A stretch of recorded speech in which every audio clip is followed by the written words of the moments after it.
Hello everyone.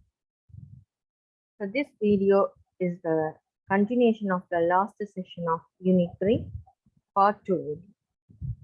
The last session we have seen Part 1 of the Unit 3, the return to nature, kinds of poetry. Okay. So today we are going to complete the rest of the Unit 3 portions.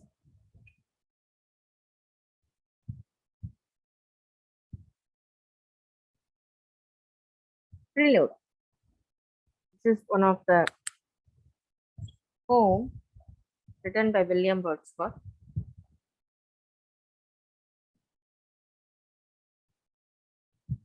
We are going to see how William Wordsworth used this nature in this long narrative poem. A 14-volume epic, The Prelude, is a William Wordsworth account of his own life and growth as a poet, published in various editions between 1799 and 1850. Intended to be the forerunner to another epic work entitled The Recluse. This work is today considered to be William Wordsworth's masterpiece and one of the great works of the Romantic movement. When it is oriented around recounting Wordsworth's own life, it engages closely with the both philosophical themes important to the Romantic movement and with the political issues of the era. Chief among its thematic concerns is the power and importance of the natural world. This theme is a link to several others that desire to produce artistic works as the lasting as nature itself and the presence of God in nature. Like much Romantic writing, the Prelude also expresses impatience with the employment era, faith in reason over emotion, arguing that true reason is based in imagination rather than full detachment. This poem also explores issues of political justice and tyranny, in particular regarding the French Revolution. The Prelude has at many times been used as a detailed historical account of Wordsworth's life and artistic evolution, but it is also a manifesto of the Romantic movement from a number of different angles. The rejection of Enlightenment attitudes, the defense of nature in the face of industrialization, the importance of transcendence and emotion, the influence of childhood throughout life, and the moral necessity of radical politics. At the same time, it offers insight into some of Wordsworth's peculiarities even within the moment, especially his turn towards political conservation later in life.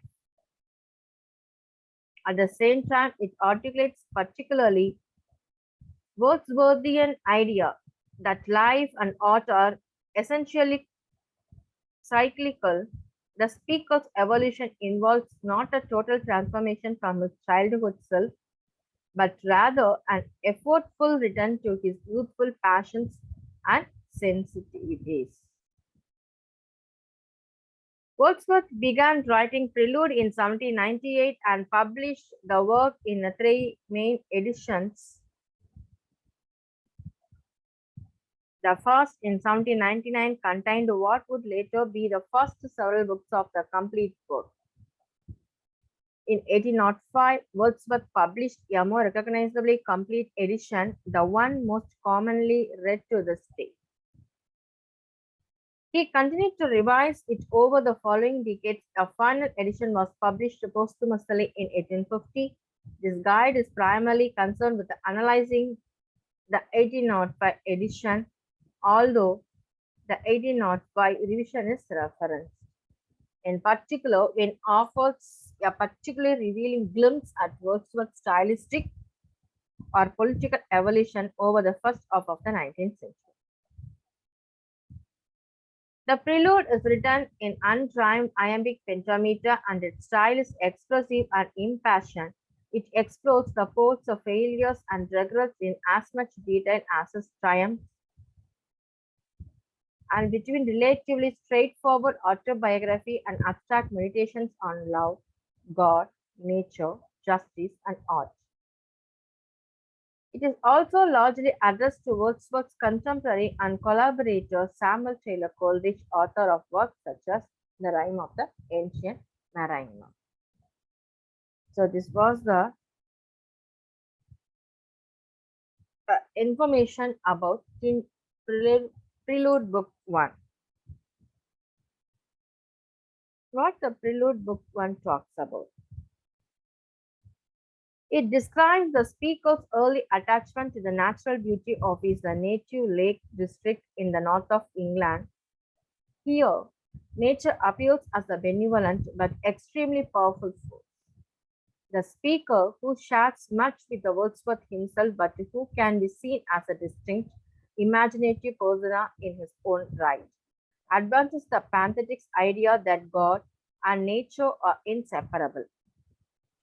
He also argues that nature, having been established as an important part of his life early on, remains an ever-present element of his work and worldview. This in itself plays into another romantic interest, childhood. Wordsworth advanced a typically romantic idea that an individual's childhood influences and experiences continue to shape them throughout their lives.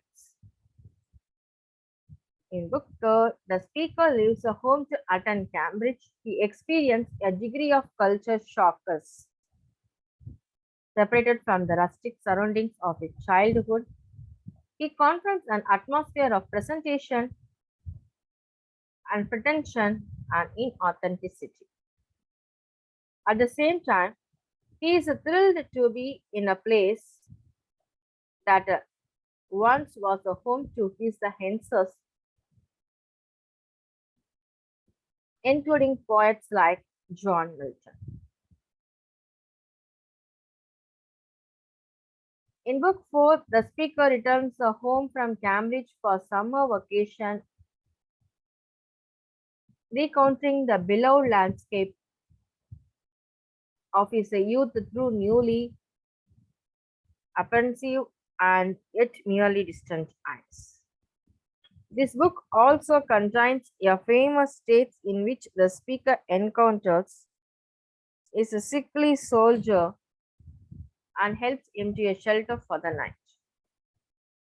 Book 5 is altogether different from the previous 4. Instead of focusing on the facts of Wordsworth's life, it is concerned with the ephemerality of mankind's great works of art when compared to the immortality of nature. The speaker is severely distressed by this mismatch, but also argues that books and poetry are one of the most suitable ways for poetry to express strong emotion that nature and enforce.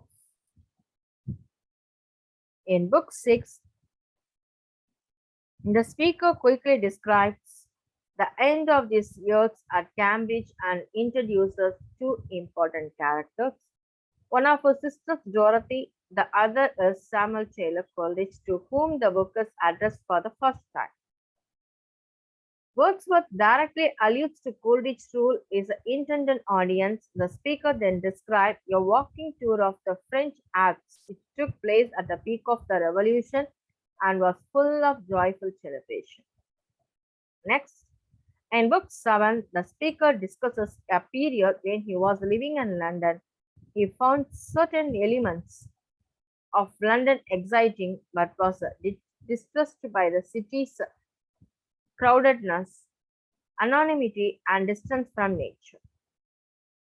In Book 8, then describe new events. The speaker looks back and explains in more detail how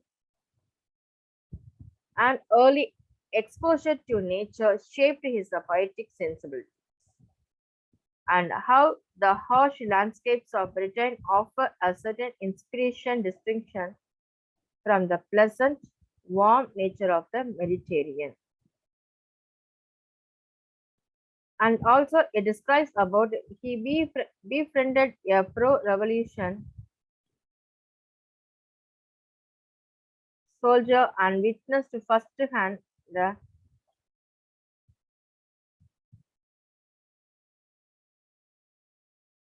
injustice that led to the overturning of the monarchy.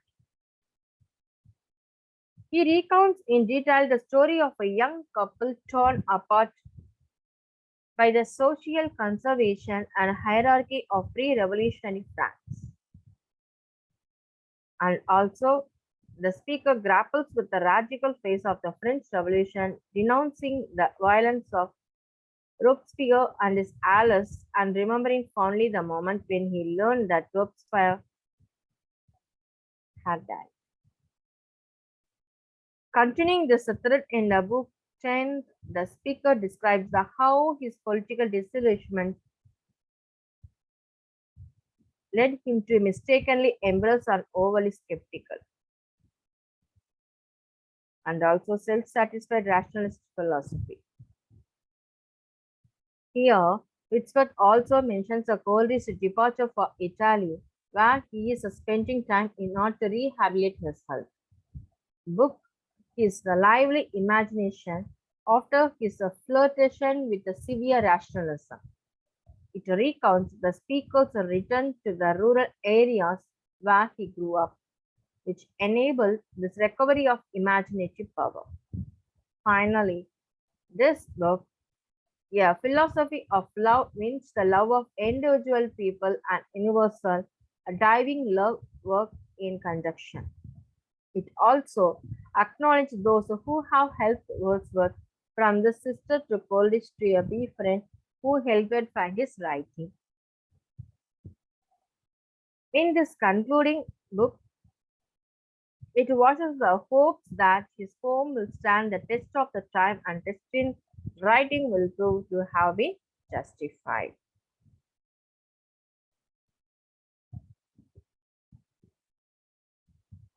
So, many themes he had used in the poem Prelude book number 1.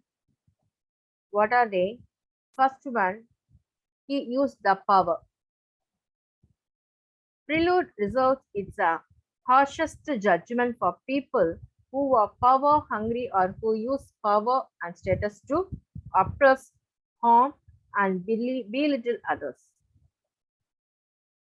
The embodiment of this is for the speaker, the radical French revolutionary leader Maximilien Robespierre. Individually, Wordsworth's hints should be used in service of nature rather than to gain power over it. Second one, idolatry and God. One of Wordsworth's most stinging critiques of both oppressive politics and rationalism is that they create authority figures and even gods out of undeserving individuals.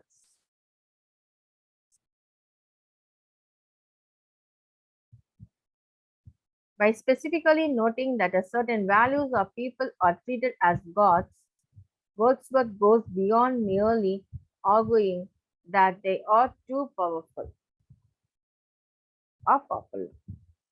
Instead, he laments that they have supplanted more important objects of worship, namely the speaker's beloved of natural world and the divine forces associated with it. The second one, these are the literary elements used in. What are they? The speaker or narrator and narrator point of view, then form and meter, then metaphors and similes, alliteration and assonance, irony, genre, setting, tone, protagonist and antagonist, major conflictor, climax, foreshadowing, understatement, allusions, metonymy and synecdoche, personification, hyperbola, onomatopoeia.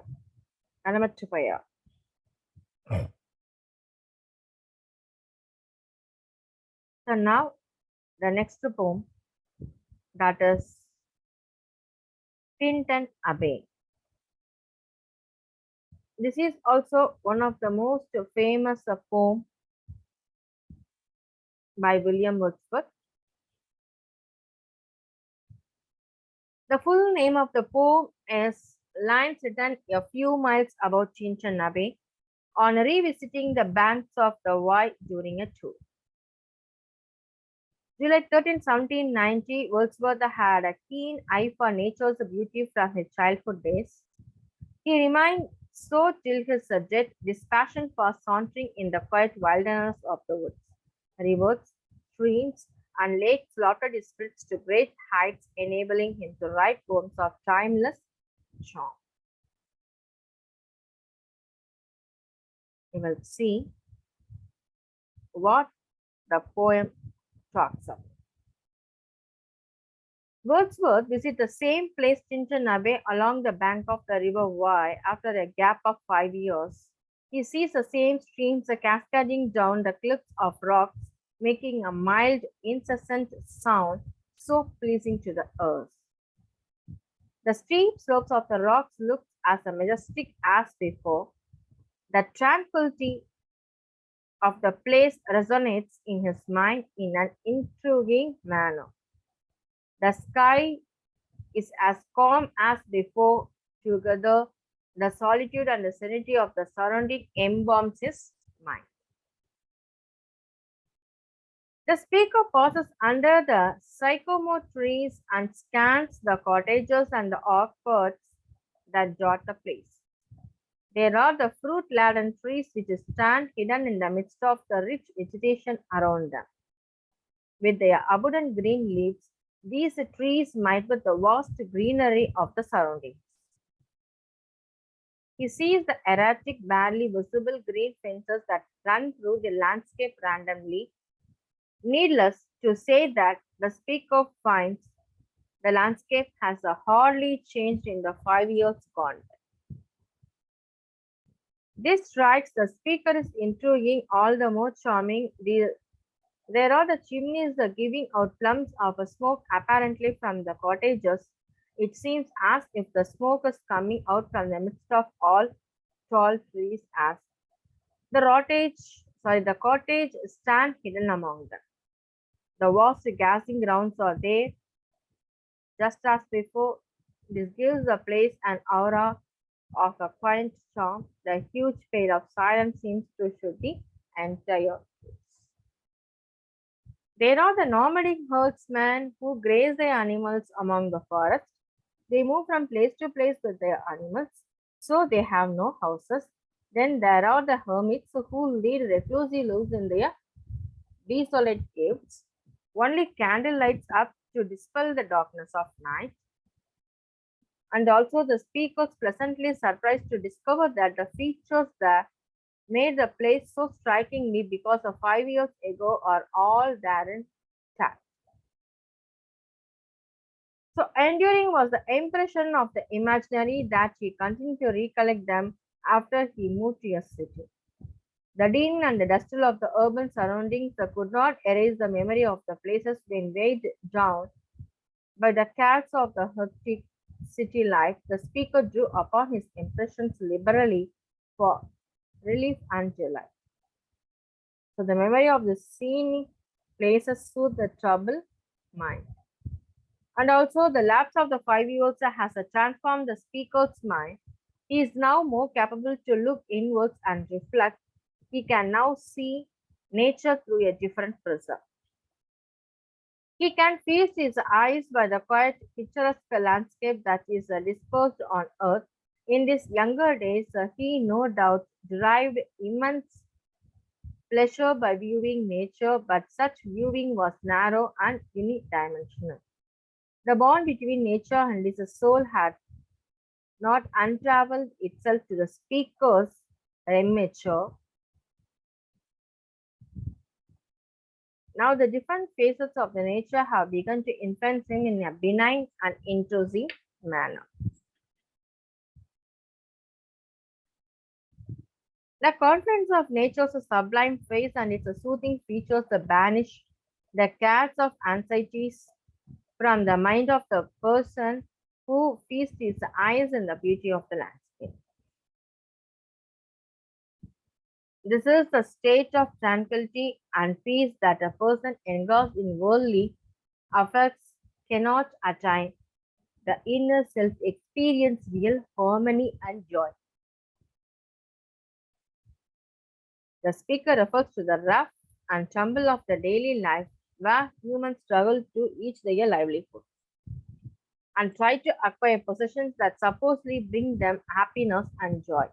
But the travails of such existence becomes a grinding experience that weighs down to his heart.